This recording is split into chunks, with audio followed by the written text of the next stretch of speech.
SER Podcast.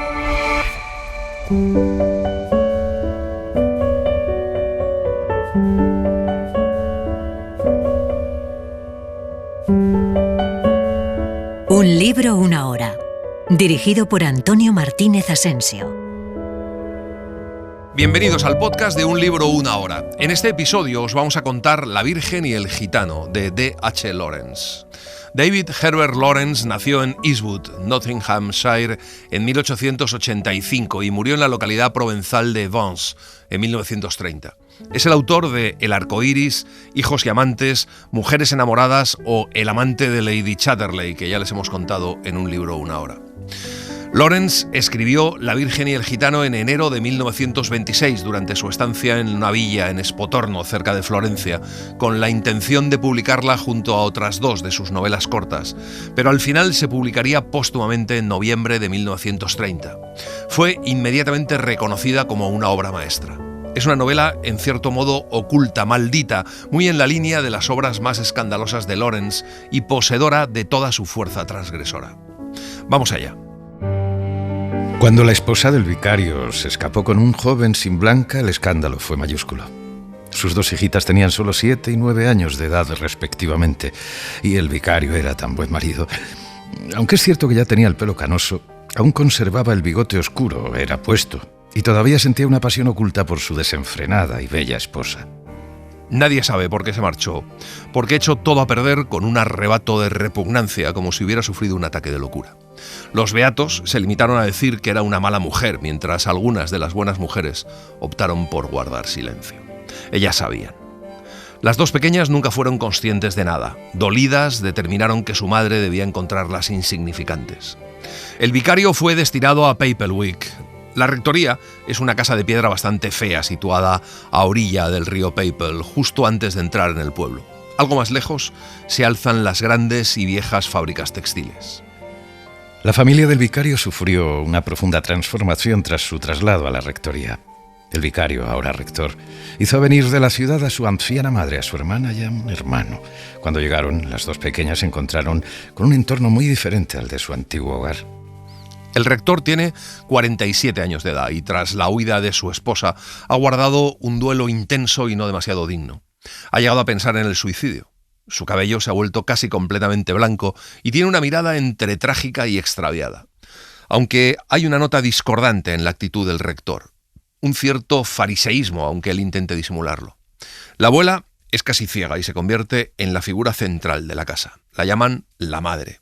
Es uno de esos bichos raros, físicamente vulgares e inteligentes, acostumbrados a salirse siempre con la suya y a sacar provecho de las debilidades de los hombres. Se hace con el mando de la casa con enorme rapidez. La tía Cissy, que tiene más de 40 y que es una mujer pálida, beata y reconcomida por un tormento interior, lleva la casa. El tío Fred es un hombre de 40 años, avaro y grisáceo, que vive mezquinamente, preocupado tan solo por sí mismo. Mientras tanto, fuera, en esos mundos de corrupción, zascandileaba una mujer desvergonzada que había traicionado al rector y había abandonado a sus pequeñas. Ahora esa mujer vivía bajo el yugo de un hombre joven y despreciable que indudablemente le traería la degradación que ella se merecía. El rector todavía ama a su criminal esposa y la amará hasta el día de su muerte. Así que a callar. Los sentimientos del rector son sagrados. En su corazón sigue venerando la memoria de la muchacha pura con la que se casó y a la que antaño idolatró. Pero en lo que respecta a aquella otra criatura, la que se escapó con aquel infame joven, esa otra mujer ya no le importa lo más mínimo. Ella ha vuelto a casarse. Ninguna mujer lleva ahora el apellido del vicario. La familia piensa en ella como aquella que fue Cynthia. La madre se asegura de que el rector no vuelva a casarse. Le tiene dominado por su mayor debilidad, el clandestino amor que siente por sí mismo. Las niñas se criaron en esa atmósfera de maliciosa autosantificación y de secretos innombrables. También ellas atisbaban la flor nevada ya en las alturas, inaccesible. También ellas sabían que la flor se hallaba allí, sentada en su trono, en el solitario esplendor que se alzaba sobre sus cabezas, intocable. Siempre asociaron la presencia de su madre con la alegría, pero también con el peligro, con la fascinación, pero también con un egoísmo aterrador. Las niñas se han convertido en personas más confusas respecto a todo, más perplejas, pero de un modo activo. Yvette posee algo de la vaga e inconsciente despreocupación de aquella que fue Cynthia. Pero Yvette es más dócil que su madre. El rector adora a Yvette y la malcría con un cariño desmesurado. En cambio, la tía Cissy la odia. La abuela, a quien odia en secreto, es a Lucille, la hija mayor, una niña difícil e irritable. Las chicas van cayendo en la cuenta de modo gradual de que bajo la anticuada toca de encaje, bajo el cabello plateado de la abuela, bajo la seda negra con que cubre su figura prominente, la anciana posee un corazón pérfido que ansía constantemente afianzar su propio poder femenino. Solo cuando las chicas regresaron finalmente a casa al terminar el colegio, empezaron a sentir sobre sus vidas todo el peso de la vieja mano muerta de su abuela. Lucille tenía ya casi 21 años, e Yvette 19. Habían asistido a un buen colegio para niñas y habían cursado su último año en Lausana.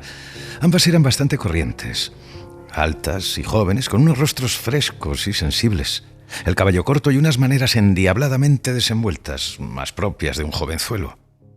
Como señala Guillermo Castro, Lawrence tenía un amplio conocimiento sobre las justificaciones y urgencias de los libertinos, así como de los complejos de culpa de los puritanos.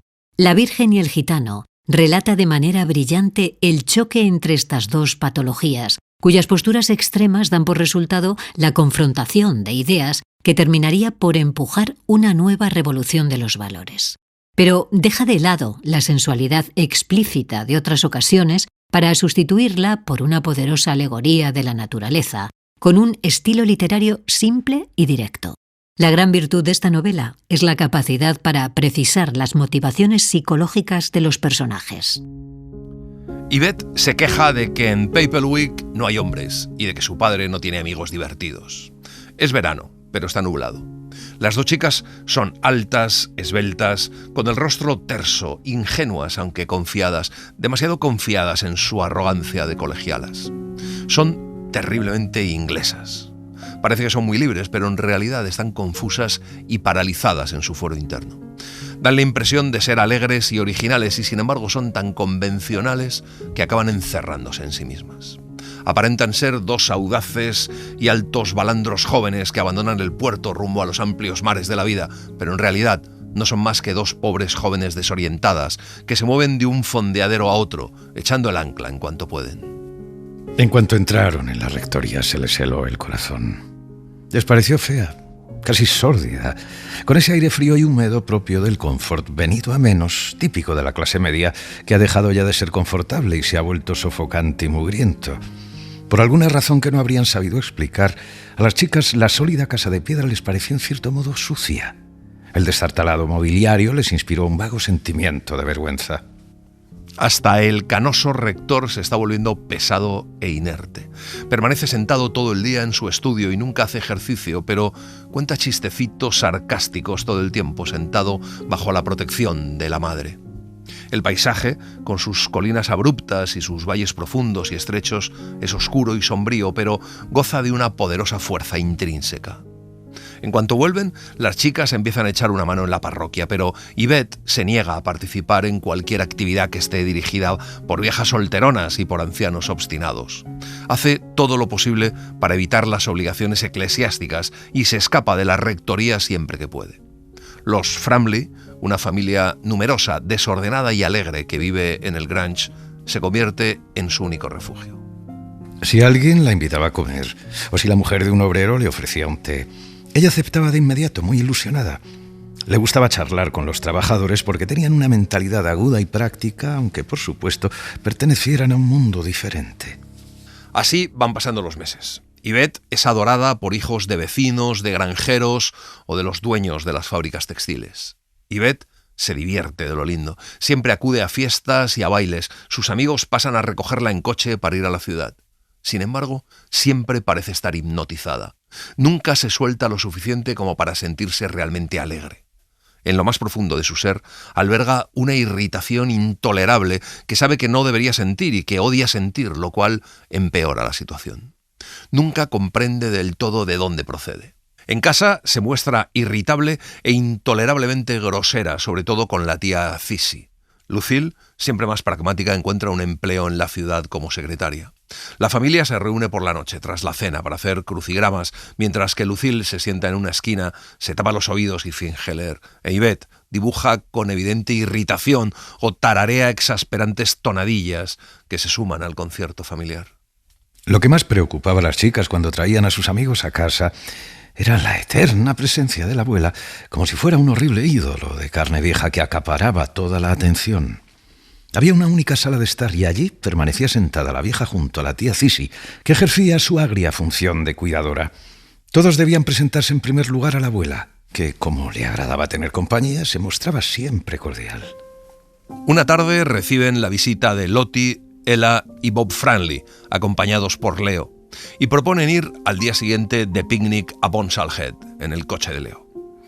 Amanece gris y apagado, pero los jóvenes emprenden el viaje. Sus miradas son desafiantes, aunque ninguno de ellos tenga nada contra lo que rebelarse. Disfrutan de una completa libertad de movimientos. Sus padres les dejan hacer prácticamente lo que les viene en gana. No hay realmente ninguna cadena que romper, ninguna reja que limar, ni cerrojo alguno que forzar. Pero lo que la generación joven descubre, para su disgusto, es que es mucho más fácil echar abajo las rejas de una prisión que abrir las puertas desconocidas de la vida. Cantaron desafinando bastante las canciones más en boga mientras atravesaban las desangeladas aldeas. En el gran parque los ciervos se congregaban cerca de la carretera.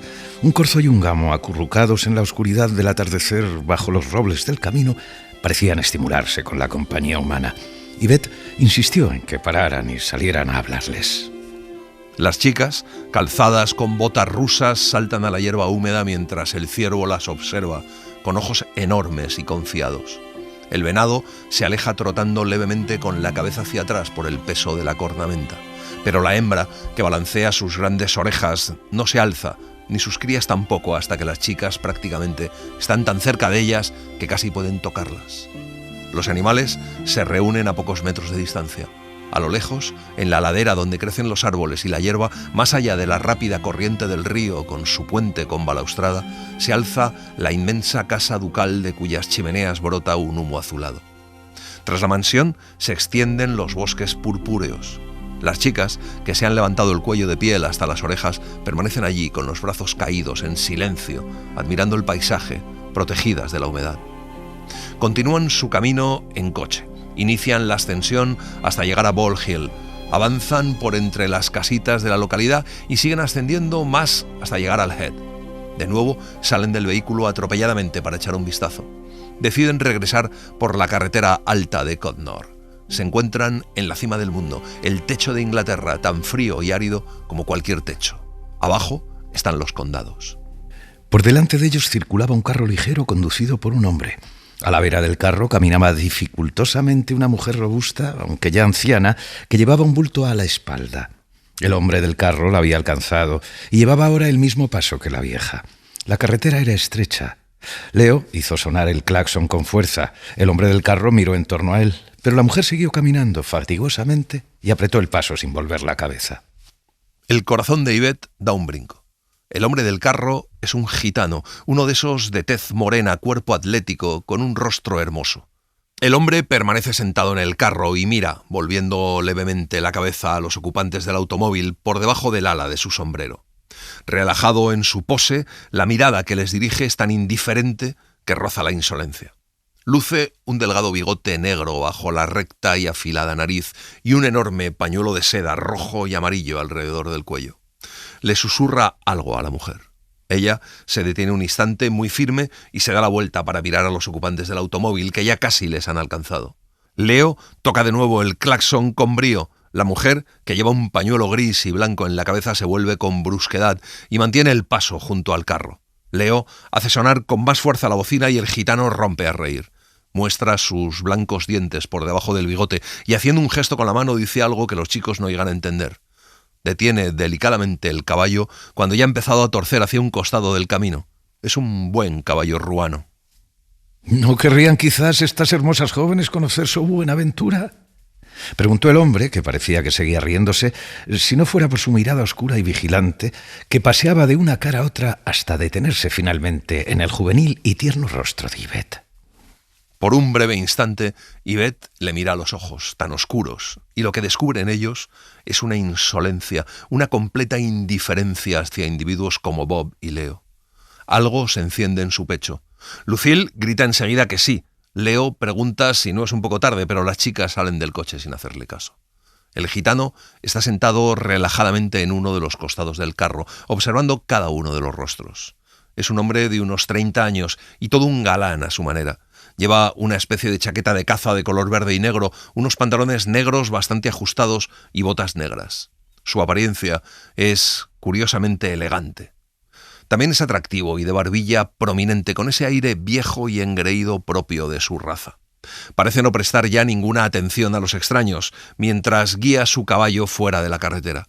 En una profunda hondonada hay un par de carromatos de los que sale humo y una cueva y un refugio con ramas que forma una especie de establo.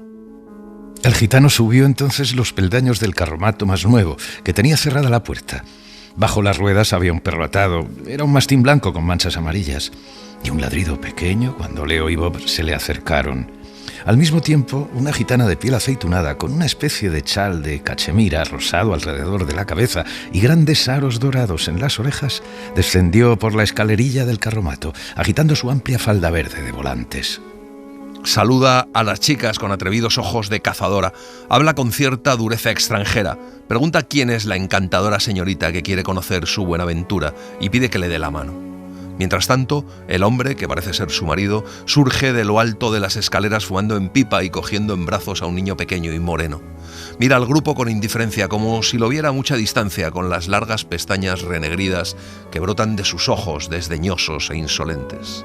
Hay algo perturbadoramente provocador en su mirada, e Yvette lo siente en sus propias rodillas. Lottie pregunta a la mujer cuánto quiere a cambio de darles la mano a todas. La mujer pide un chelín por cada una y luego un poco más para que le traiga suerte. Empieza con Lottie. Le pregunta si no le importa que lo oigan los demás. Lottie se ruborizó muy nerviosa cuando la gitana le estrechó la mano y le acarició la palma con aquellos dedos suyos tan duros y de apariencia tan cruel. La gitana miró la mano detenidamente, siguiendo las líneas con el fuerte y oscuro índice.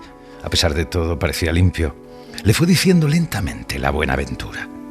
El gitano permanece plantado en el mismo sitio, con el niño entre sus brazos, mirándolos sin demostrar interés. La mujer le lee la mano a Lucille. Yvette está abstraída, muy agitada y apenas presta atención. Cuando le llega el turno a Yvette, la mujer la mira con descaro, con crueldad. Yvette dice nerviosa que no quiere saber su futuro. La gitana le pregunta si prefiere subir y entrar en la caravana para que nadie les oiga. Yvette dice que sí. La gitana susurra algo al hombre de la escalera. El gitano penetra en el carromato y reaparece enseguida para llevarse al niño, donde un anciano está entretenido, dando avena al caballo. Mira a Yvette al pasar a su lado y le clava los ojos con la expresión de un paria audaz y deshonesto. Ella le devuelve la mirada con dureza, pero le da la impresión de que su cuerpo se le ha empezado a derretir. Algo en su interior capta la pureza de un desprecio real. Cuando él avanzó lentamente a su lado, con su paso equilibrado y ágil, hasta dejarla atrás, Yvette se percató de que se trataba de un hombre más fuerte que ella. Aquello no era algo que pudiera afirmar con frecuencia. De todos los hombres que conocía, solo aquel era más fuerte que ella. E Yvette comprendió además que ambos compartían un mismo tipo de fortaleza, un mismo tipo de comprensión. Nadie supo nunca lo que le dijo la gitana allá arriba. Como señala Marta Sanz, el gitano es un personaje magnético, electrizante, un nómada que atesora en su biografía algún acto heroico, un hombre que, contraviniendo las normas sociales y viviendo según las leyes de su etnia, es al fin y al cabo un patriota. El gitano, como el guardabosques, como los obreros que trabajan al sol mientras una dama los contempla chupándose el dedo índice, es el otro, lo masculino. Y para subrayar la transgresión de las Chatterleys y de las Ibeps del mundo, pertenece a una clase y a una etnia consideradas socialmente inferiores. En la vulneración de los límites que separan a los amantes surgen el morbo y la trascendencia política de la pasión en la literatura.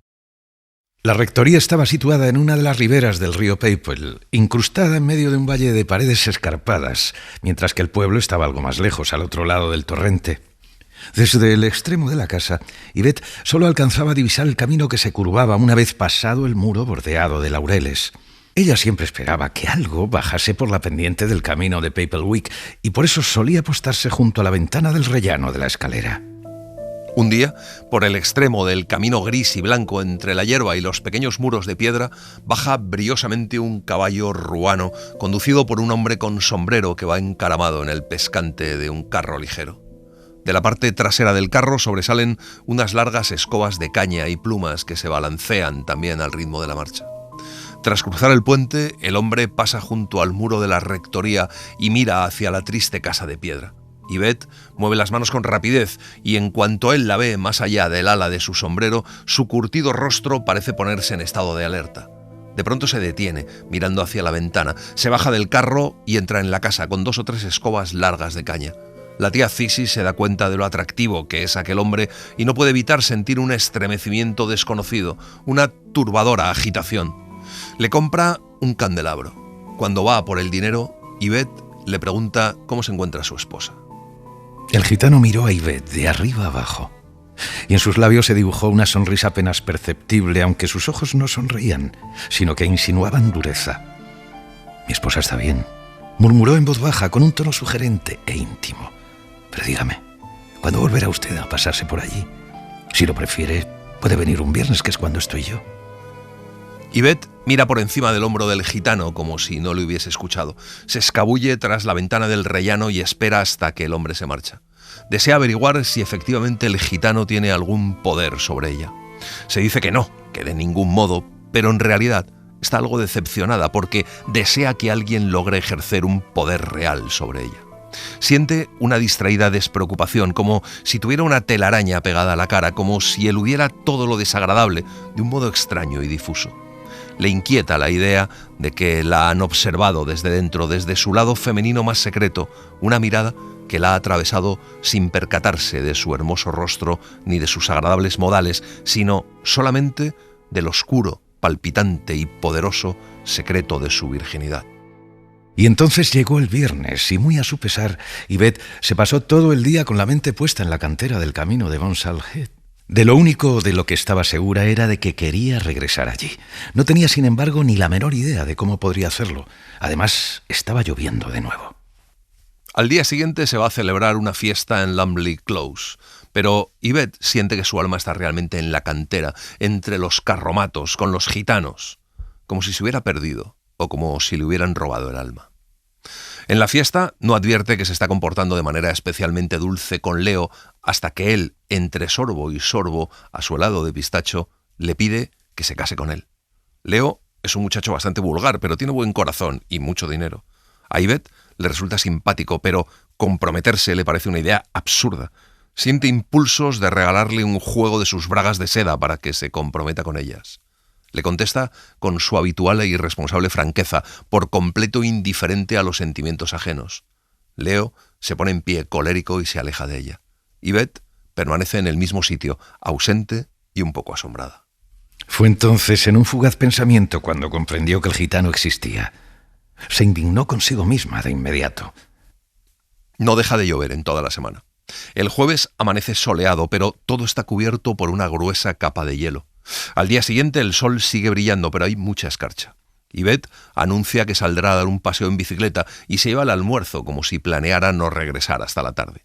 Se pone en camino sin apresurarse. Yvette tiene dificultad para mantener calientes las manos en el manillar. Pedalea despacio, temerosa de equivocar el camino en medio de aquel gran laberinto de cercas de piedra. Al fin, escucha un débil sonido metálico muy lejano. El gitano está sentado en el suelo, de espaldas al eje de uno de los carromatos y martillea sobre un cuenco de cobre. Está al sol, sin sombrero, pero lleva su jersey verde. 3 niños pequeños rondan sin hacer ruido en torno al improvisado cobertizo del caballo. Una anciana, con el cuerpo medio torcido y la cabeza envuelta en un pañuelo, cocina sobre un fuego hecho con ramas. El hombre levantó súbitamente la mirada cuando Yvette se apeó de la bicicleta. No se movió, pero dejó de dar martillazos. En su rostro se dibujó una delicada sonrisa triunfal. La anciana miró a su alrededor con interés desde debajo de su desmadejado pelo gris. El hombre le dijo algo apenas audible y ella siguió cocinando. El gitano se gira y de debajo del carromato saca un pequeño banco para que Yvette pueda sentarse. Yvette se acerca al fuego para calentarse las manos, se acuclilla en silencio. El hombre, a intervalos, martillea con brío. La anciana sube despacio los peldaños del carromato más viejo. Los niños siguen jugando tranquilos y libres. Yvette y el gitano se ponen a hablar. Yvette le pregunta si todo lo que vende lo fabrica él. Le pregunta por su mujer y por sus hijos. Él le pregunta a ella si ha pasado frío en la bicicleta. La anciana se dirige hacia ellos muy despacio, con unos platos esmaltados en la mano. 2 ollas cuelgan de una larga barra horizontal sobre las ascuas. El hombre le pregunta a Yvette si se quedará a comer con ellos, pero ella contesta que ha llevado su propia comida, pero al final acepta un poco de guiso de judías y cordero. Yvette le pregunta cuántos hijos tiene y el gitano le contesta que, digamos que 5, mientras vuelve a mirarle a los ojos.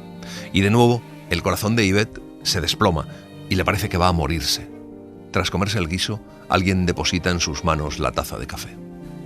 Solo era plenamente consciente de una cosa, de aquella silenciosa figura que tenía ante sí, sentada sobre el tronco con una taza esmaltada entre los dedos y bebiendo su té en silencio, como si se tratara de una sombra. Su voluntad parecía haberla abandonado, ejercía un poder irresistible sobre ella, su sombra la había poseído. Mientras tanto, él soplaba su café caliente y tan solo pensaba en una cosa, en el misterioso fruto de la virginidad de ella y en la preciosa ternura de su cuerpo.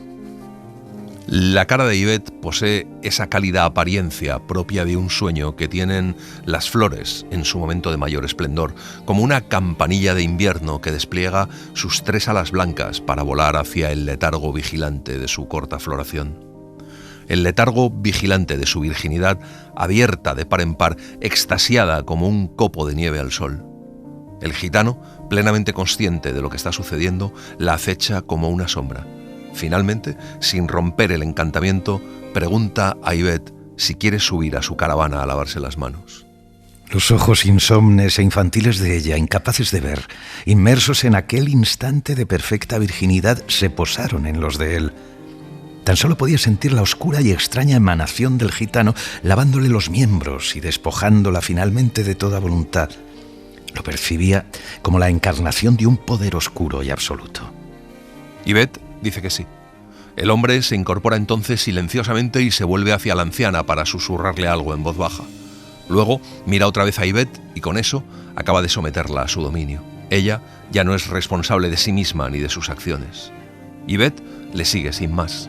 Se deja guiar, hipnotizada por ese silencioso cuerpo en movimiento, secreto y omnipotente. De pronto la sobresalta un ruido inoportuno, el rugido de un motor acercándose. El vehículo se detiene un poco más allá de la cantera. El gitano cierra la puerta del carromato y baja por las escaleras. Le dice a Yvette que lo que ella quiere es ponerse un sombrero. Yvette, obediente, coge su sombrero. El gitano se sienta junto a la rueda del carromato y empuña sus herramientas. Una mujer avanza hacia ellos, ataviada con un abrigo elegante pero voluminoso de piel de marta. Le sigue un hombre vestido con un abrigo azul que se saca una pipa mientras se quita unos guantes de piel. Preguntan si se pueden calentar al fuego. Nadie dice nada. La mujer avanza hasta el fuego, temblando un poco bajo el abrigo. La mujer era muy menuda y tenía una nariz más bien grande. Probablemente era de ascendencia judía. Era tan diminuta como un niño, y eso que aquel abrigo la hacía mucho más corpulenta de lo que debería. Tenía unos grandes ojos pardos, algo resentidos, como los de una judía mimada, impresión que se veía ratificada por su indumentaria. Se agacha junto al fuego, que está a punto de extinguirse, y extiende sus pequeñas manos en las que brillan diamantes y esmeraldas. Por su forma de hablar, por la forma de mirarle, de sonreír, la mujer da la impresión de que está muy enamorada del hombre alto y rubio que la acompaña. La sonrisa del hombre, en cambio, no expresa nada en absoluto. El hombre propone avivar el fuego con unas piñas que llevan en el coche. El gitano está inclinado sobre su cuenco de cobre con la cabeza gacha. Parece estar ya muy lejos de Yvette. El acompañante de la mujer judía se acerca al gitano y se queda mirándolo en silencio. Se trata de 2 hombres que, como 2 perros extraños, se olisquean el uno al otro. Y resulta que se conocen. El gitano ha servido en el ejército a las órdenes del hombre en la guerra. La mujer le cuenta a Yvette que están de luna de miel, antes incluso de casarse, porque ella se ha divorciado de su marido y se ha enamorado de este hombre, el mayor Eastwood. La mujer judía propone a Yvette acercarla en coche a Normanton. Yvette se va con ellos. La pequeña judía tenía 36 años de edad y ninguno de sus 2 hijos bajaba de los 12. Su marido había aceptado cederle la custodia de sus hijos en cuanto se casase con Eastwood. Y allí estaba la peculiar pareja.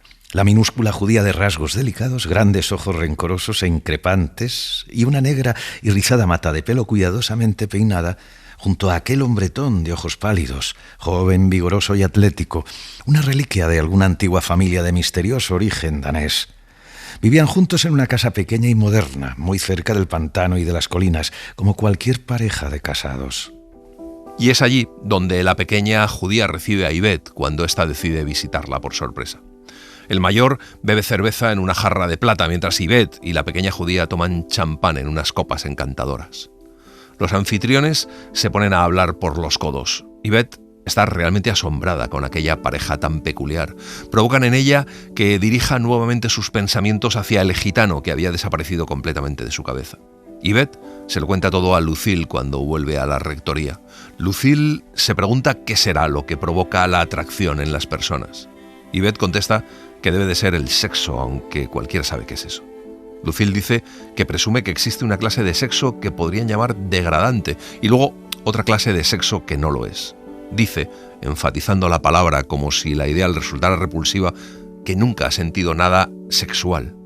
Yvette dice que a lo mejor lo que pasa es que no pueden conectar de esa forma con los hombres. Yvette reflexionó. Muy lejos, en el fondo de su mente, se escondía la imagen del gitano girándose hacia ella para oírla decir: «El tiempo es tan traicionero». Negándose a sí misma de esa forma, se sentía un poco como Pedro negando a Jesucristo. O quizás no se había negado a sí misma, sino que simplemente optó por no saber nada del asunto. En realidad, lo que ella había negado era alguna recóndita parte de sí misma, la que respondía ante el gitano de una manera misteriosa e inconfesable. Una extraña negación que se reía, que se mofaba verdaderamente de ella. Yvette empieza a sentirse atraída por Eastwood. El joven oficial la mira con expresión divertida, como un pájaro. También él va camino de enamorarse de Yvette. Se siente atraído por su particular ternura virginal y por su manera distraída y a veces ausente de desvincularse de las cosas. Yvette no coquetea con él, pero se siente atraída por su presencia. Los tres hablan de muchas cosas y un día la mujer judía le pregunta a Yvette si no quiere enamorarse y casarse. Yvette dice que no. La mujer le pregunta si no sabe lo que es el amor e Yvette también contesta que no.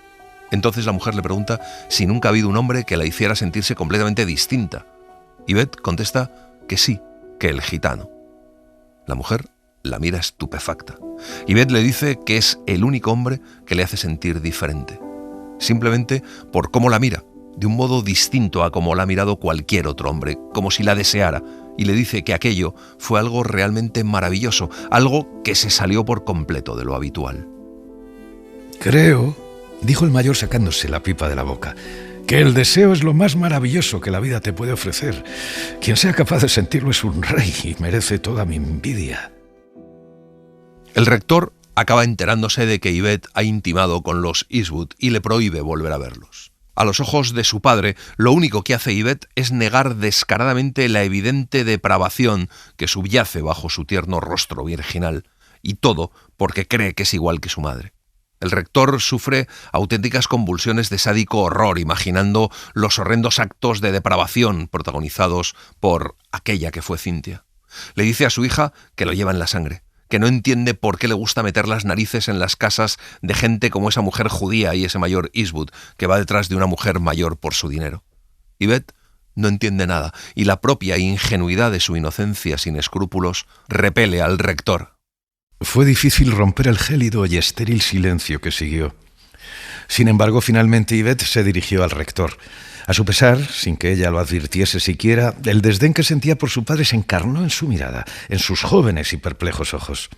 Un desdén que cayó sobre el cuello del rector, como caen los grilletes con que se apresa un esclavo para siempre. Yvette les escribe una carta a los Eastwood contándoselo todo. Siente un horrible vacío al echar la carta al buzón. Está aterrada por sus propios pensamientos. Desea estrecharse contra el esbelto pecho del gitano. Quiere que él la apriete entre sus brazos solo por una vez, una sola, que la reconforte y la ampare, que la proteja de su padre, alguien que solo siente por ella miedo y repulsión. Dice Marta Sanz que cuando se habla de Lawrence siempre se saca a colación su forma de acercarse al sexo, al escándalo, a la diferencia de clase y de género. Pero, como vemos en La Virgen y el Gitano, la modernidad de Lawrence reside tanto en la no pasividad de la Virgen como el no confundir el sexo con el enamoramiento. El sexo es una corriente que vincula al ser humano con su propia naturaleza y le hace freudianamente libre. Nos habla sobre la resistencia frente a la sociedad hipócrita y conservadora que pretende domesticar al ser humano. Lawrence, además de ser un aguerrido escritor contracultural, fue precursor de ideas de avanzada, que medio siglo después se afianzarán en las sociedades occidentales. Poco a poco, el corazón de Yvette se va endureciendo como si fuera de cristal de roca. Decide prescindir de las ilusiones. Exteriormente es la misma chica que antes, pero por dentro se convierte en una persona endurecida y distante, y sin saberlo, ávida de venganza. Aprende a detestar a su abuela con toda su alma. Detesta la rectoría con un odio que la consume, un odio tan potente que ni siquiera le permite huir de allí. Mientras dure su odio, estará vinculada a su casa por una especie de encantamiento repulsivo. Se olvida de los Eastwood. No se ha olvidado del todo del gitano, pero no tiene tiempo para pensar en él. Es incapaz de pensar seriamente en nada, y eso que ve 2 veces más al gitano. En una ocasión, llega hasta la casa con cosas para vender, pero ella se limita a observarlo desde la ventana del rellano y no se digna ni a bajar. Le gustaba aquel hombre. Le gustaba su presencia tranquila, silenciosa y bien perfilada. Le gustaba su misteriosa resistencia, a sabiendas de que no lograría nunca la victoria. Su peculiar aire implacable, su hostil gesto de sempiterna desilusión, propio de quienes sobreviven a la guerra. Sí. Si ella pertenecía a algún bando, a algún clan, era el suyo, al del gitano. Su corazón casi le gritaba que se fugara con él y se convirtiese en una paria. Pero Yvette ha nacido en el interior de la empalizada. Ambiciona prestigio y comodidades. No está segura de que tenga que abstenerse de vivir alguna aventura antes de los 26 y luego serenarse y casarse. El matrimonio a los 26 significa Leo o Jerry. Yvette piensa que una mujer puede comerse, si quiere, todo el pastel sin renunciar a los aperitivos. La segunda vez que se encuentra con el gitano es por accidente. Es el mes de marzo y el tiempo es soleado después de unas lluvias inesperadas. Sin embargo, es primavera. Yvette pedalea despacio a lo largo de Connor Gate cuando de repente ve al gitano salir por la puerta de una casita de piedra. Aprecia con curiosa ternura las gráciles líneas de su cuerpo bajo el jersey verde y los rasgos de su silencioso rostro. Le parece conocerle mejor que a cualquier otra persona en la tierra. El deseo estaba todavía allí en sus ojos, extraño y desnudo, pero parecía más lejano. Su audacia había disminuido. Creyó percibir un leve reflejo de ese espíritu temerario como si le disgustase, pero pronto desapareció al ver que ella escudriñaba entre sus cacharros. Y es que Yvette intenta comprarle alguna cosa, y el gitano le pregunta si no va a volver al Head. Ella contesta que sí, que algún día. Él entonces le dice que pronto levantarán el campamento y se marcharán. Pero Yvette no cumple su promesa. Un viernes está en casa pensando en su vida, mira por la ventana. Al pie de la colina, el río forma una especie de meandro que retrocede con firmeza, amenazadoramente alrededor de las rocas bajas del otro lado de la corriente, para alcanzar el puente una vez pasado el jardín. El torrente esa mañana corre más impetuosamente de lo habitual y en su empuje arrastra enormes cantidades de pesado limo. Yvette oye que la llaman. La tía Cissy se marcha y le dice adiós con la mano. Le recuerdan que la abuela está sola. De pronto escucha por encima del río el repentino sonido del traqueteo de un carro. Oyó gritar a alguien y se giró súbitamente.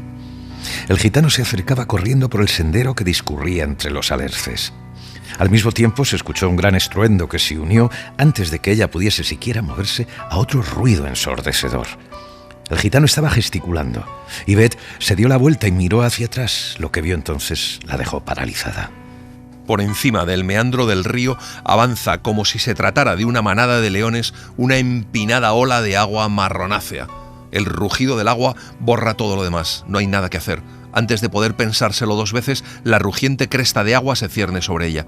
Está a punto de desmayarse de horror. Oye el alarido del gitano y mira hacia arriba. El hombre corre hacia ella, con sus negros ojos saliéndosele de las órbitas. La agarra de un brazo y le grita que corra. En un instante la ola ya la está levantando del suelo, formando a su alrededor un inmenso remolino, acompañado de un estruendo delirante. El agua lo arrasa todo como si fuera una guadaña. El gitano la arrastra con dificultad, tambaleándose y sumergiéndose en la corriente, pero ambos consiguen mantenerse en pie y se aproximan a la casa. Yvette apenas está consciente, como si la inundación no hubiese arrasado su jardín, sino su alma. El gitano trata de llegar hasta la zona seca del camino y arrastra a Yvette hacia los peldaños del porche, pero antes de que puedan alcanzar su destino, llega una nueva tromba de agua que arrasa todo lo que queda en pie junto al cauce del río, doblando los árboles y arrancando algunos de ellos de raíz. Yvette se siente engullida de nuevo por el agua helada, como si se encontrara en el centro de una agónica rueda de molino, girando con la poderosa mano del gitano aprisionándole la muñeca. Ambos cayeron y fueron arrastrados. Yvette sintió un golpe sordo y contundente en alguna parte de su cuerpo que no supo identificar. El gitano tira de ella hacia arriba, aferrándose al tronco de una enorme glicina. La cabeza de Yvette sobresale por encima del nivel del agua. Presa del vértigo, como sumergida en un sueño, lucha y lucha sin poder tocar el suelo. Lo único que la separa de la muerte es la mano de él, que sostiene fuertemente su muñeca. Yvette se apoya en él y por fin logra hacer pie. El agua les llega ya por encima de las rodillas. La escalera está allí, a su alcance, apenas a 4 pasos, al otro lado de la esquina de la casa, pero Yvette no puede llegar hasta allí. Él le lanza una mirada fulminante como un tigre y entonces la empuja. Yvette se agarra al muro. Al llegar a la esquina, Yvette se tambalea y al hacerlo se ve lanzada contra la cornisa de la balaustrada del porche. El gitano la sigue. En medio del fragor que los envuelve se escucha un nuevo estruendo. Tiemblan los muros del edificio. El agua amenaza con engullirlos, pero el gitano consigue abrir la puerta de la casa. Se precipitaron dentro, cuando el agua empezaba ya a cubrir la escalera. Divisaron entonces un extraño bulto de apariencia enana. Era la abuela, que salía del comedor intentando entrar en la sala. Caminaba con las manos levantadas, con los dedos encrespados.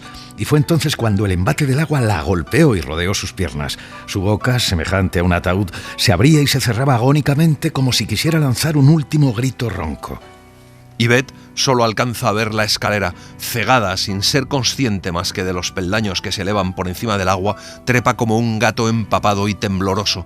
La casa tiembla y el agua ha inundado ya todo el piso de abajo. Hasta que no llega al rellano, chorreando, estremecida hasta la extenuación, no se da cuenta de la presencia del gitano. Él también está empapado y tose a los pies de la escalera. El pelo negro le cubre los ojos. Yvette, a punto de desmayarse, mira abajo y ve a su abuela sobre el agua, flotando, con la cara morada, los ojos azules saliéndosele de las órbitas y la boca manando espuma. Su mano vieja y amoratada, sobre la que brilla débilmente una sortija de boda, choca contra la barandilla y se mantiene así durante un instante. Pero la casa vuelve a estremecerse con un golpe seco parecido a un trueno, y entonces empieza a escucharse un ruido extraño, quebradizo, vibrante, molesto. El nivel del agua vuelve a subir como si se tratara de la marea. Yvette se pone frenética y empieza a trepar ciega e inconscientemente por los peldaños que llevan a la parte superior de la casa. No se detiene hasta que llega a la puerta de su habitación, paralizada por un estrépito escalofriante. La casa se está tambaleando. ¡Se está derrumbando!, gritó el gitano. Miró la cara de Yvette, que mostraba una expresión de demencia. ¿Dónde está la chimenea? La chimenea de atrás. ¿En qué habitación está la chimenea? La chimenea aguantará. Clavó los ojos en Yvette con extraña ferocidad, forzándola a comprender. Ella sintió con aplomo y recuperó la serenidad. Entran en su habitación. Es uno de los cuartos de la parte trasera y tiene una ventana a cada lado de la pequeña chimenea. El gitano mira hacia afuera. El agua corre arrastrando toda clase de desechos. Los árboles caen uno tras otro, segados por la fuerza del agua, que ha alcanzado ya una altura de unos 3 metros. Un tremendo y brutal ruido desgarra la casa y después se escucha una sorda explosión, un estruendo líquido. Algo se ha desplomado, una porción de la casa. El suelo se levanta y comienza a oscilar bajo sus pies. Por un momento, los dos se quedan medio suspendidos en el aire, estupefactos. Él se rehace. Quítese la ropa y métase en la cama, se morirá de frío. Yo le frotaré con esta toalla, también yo lo haré. Si la casa se cae, al menos moriremos calientes. Si no se cae, viviremos. No nos moriremos de una neumonía. El gitano empieza a desnudarse. Entonces aparece un cuerpo pálido y esbelto que tiembla de frío y de miedo. Coge una toalla y se la restriega enérgicamente por su cuerpo, con los dientes castañeteándole. Yvette comprende que se trata de lo único sensato que puede hacer. Trata de sacarse el vestido. El gitano la ayuda a quitarse la prenda y reanuda su frotamiento. Luego se dirige hacia la puerta, andando de puntillas sobre el suelo húmedo. Permanece allí, desnudo, con la toalla en la mano, petrificado. En la esquina donde se encontraba el porche y las escaleras, ahora hay un hueco inmenso. El muro se ha desplomado y lo único que queda es el suelo, que cuelga sin sustento sobre el jardín inundado. La escalera ya no existe. Yvette, desnuda, tiembla tanto que siente náuseas.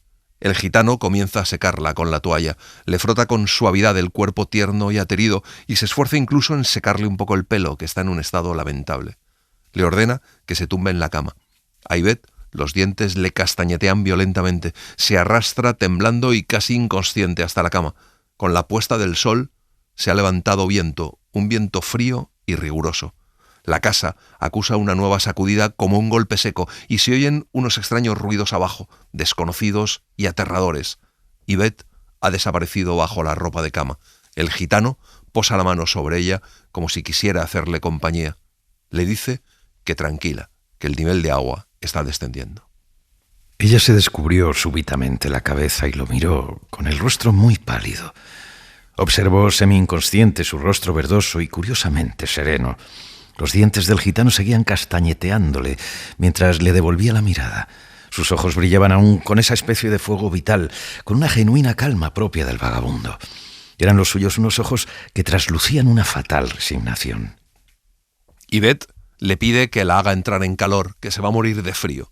El gitano la toma en sus brazos, la sostiene con firmeza, tratando con ello de ahogar sus propios temblores horribles. Se encuentra conmocionado.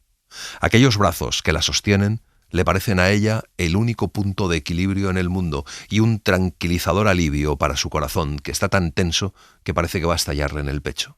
Él la rodea, ágil y poderoso con sus tentáculos, recorrido por leves espasmos como corrientes eléctricas. Poco a poco va disminuyendo el violento temblor, primero él, luego ella, reavivando así, mutuamente, el calor de sus miembros, y a medida que el calor regresa, se sumen lentamente en el sueño. Ya había salido el sol cuando los hombres consiguieron por fin cruzar el río Peipol provistos de escaleras. Donde antes había un puente, ahora no quedaba más que un pedregoso esqueleto, pero la inundación había remitido y la casa, inclinada hacia adelante, como haciéndole una rígida reverencia a la corriente, se erguía en medio del barro y de las ruinas. Dentro de la casa no parece haber signos de vida. Los hombres parecen estar nerviosos, pues temen que se venga abajo el edificio. La doncella y la cocinera no paran de sollozar. Por fin, un hombre se decide a trepar con cautela para entrar en la casa por la aplastada ventana de la cocina. Allí descubre el cuerpo de la anciana. El jardinero dice que está seguro de que la señorita Yvette no se encuentra en la casa porque ha visto cómo el agua la arrastraba junto al gitano. Pero la policía insiste en registrarlo todo. Los dos Framley unen dos escaleras con una cuerda para trepar a alguna ventana. Bob Framley rompe una ventana y entra con dificultad en la habitación de la tía Cissy. Un policía sube con la escalera y rompe la ventana de la habitación de Yvette. Yvette, que dormía profundamente, se sobresaltó bajo las mantas y lanzó un grito cuando el cristal se hizo añicos. Se tapó pudorosamente para ocultar su desnudez. El policía profirió un grito de asombro, pero enseguida recobró la compostura y se puso a anunciar a voces: «La señorita Yvette está en la cama, en la cama». Yvette se sienta en la cama con la mirada perdida mientras se cubre los pechos desnudos con la sábana. Nota que tiene el pelo convertido en una especie de maraña apelmazada. Está tan profundamente dormida que no sabe aún dónde está. El policía salta al dormitorio. Yvette se pregunta dónde está el gitano. ¿Dónde está su gitano, su compañero de aquella noche en que se ha desencadenado el fin del mundo? El gitano se ha marchado. Yvette se pasa la mano por la aturdida frente. El policía le pide que se vista para que la lleven a un lugar seguro. Yvette, cuyo rostro es una mezcla de aturdimiento y decepción, se pone en pie, se viste e intenta peinarse un poco. Se oyen fuertes gritos y tienen que acercarse hasta la ventana. Allí abajo está el rector con los brazos abiertos y el rostro bañado en lágrimas. Yvette le dice que está perfectamente. Decidió que no le diría nada sobre el gitano, pero al mismo tiempo notó que ella misma había empezado a llorar. Después se entera de que se ha ahogado la abuela. El rector, preso de la congoja, observa cómo su hija, alta y esbelta, desciende por la endeble escalera. El policía, mientras tanto, contempla la escena desde la ventana, sujetando con gesto heroico el extremo de la improvisada escala. En cuanto pisa el suelo, Yvette cae desmayada en los brazos de su padre, que la monta en el coche de Bob y se la lleva a casa de los Framley. Allí, la pobre Lucille, fantasma entre fantasmas, llora de alivio y hasta sufre un ataque de histeria. La causa de la crecida había sido la súbita ruptura de la enorme presa de Pipel Highdale a 8 kilómetros de la rectoría. Más tarde se supo que un antiguo túnel, quizá de una antigua mina romana, del cual nadie sabía nada, y que se hallaba precisamente bajo la presa, se había venido abajo, debilitando así todo el sistema de contenciones. De ahí que el río Pipel estuviese tan asombrosamente crecido el día anterior. El muro de contención había terminado por reventar. El rector y las dos muchachas se quedarán en casa de los Framley hasta que encuentren una casa donde vivir. Yvette no asiste a los funerales de la abuela, decide quedarse en cama. Al contar su aventura, solo explica que el gitano la ayudó a llegar al porche y que después ella se las había apañado para llegar a las escaleras y escapar así del agua. Se supo que él había conseguido escapar. Así lo aseguró el viejo gitano cuando fue al León Rojo a buscar el carro y el caballo. Yvette poco más puede agregar. La memoria de los sucesos es vaga y confusa y apenas parece recordar nada. Pero así es ella. Fue Bob Framley quien apuntó. ¿Sabéis? Creo que ese gitano se merece una medalla. Toda la familia se quedó atónita. El rector en persona fue con Bob en el coche hasta la cantera, pero estaba desierta. Los gitanos habían levantado el campamento y se habían marchado. Nadie sabía a dónde. Mientras tanto, en cama, Yvette murmura para sus adentros que lo ama. La pena por él la mantiene postrada, aunque también piensa que en el fondo es mejor que haya desaparecido. Su joven alma sabe que la elección del gitano es la más sabia.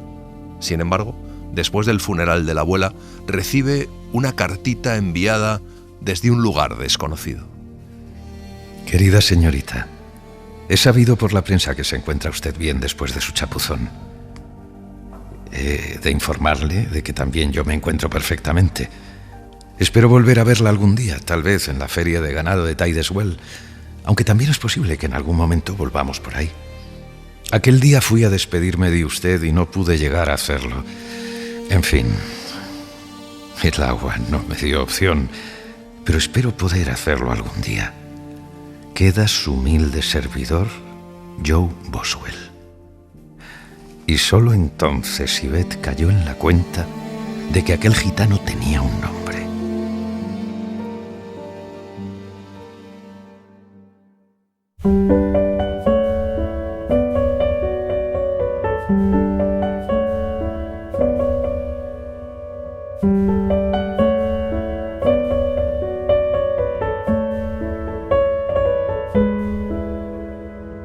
Y así les hemos contado La Virgen y el Gitano, de D.H. Lawrence.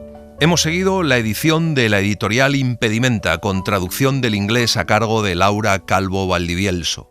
Gracias por estar ahí y gracias por leer. Un libro, una hora, en la cadena SER.